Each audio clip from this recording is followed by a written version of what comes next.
40 रुपए में अपने बाइक का पूरा जंग उतारो। दोस्तों ये देख सकते हैं आप, ये दोस्तों मेरे पास जो है ना ये बाइक आया हुआ है और इसके अक्सर चीज़ों पे जो है ना ये जंग लगी हुई है और मैं ये जंग उतारने वाला था, तो मैंने सोचा कि अपने दोस्तों के साथ भी शेयर कर दूँ।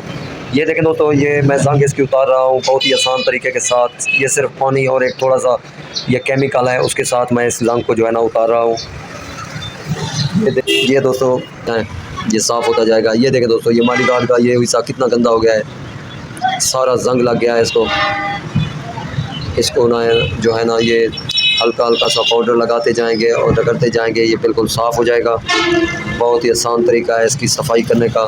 ये थोड़ा मेहनत वाला काम ज़रूर है, लेकिन आपका जो बाइक है ये बिल्कुल साफ़ सुथरा हो जाएगा। अब इसकी भी जंग साफ़ करेंगे।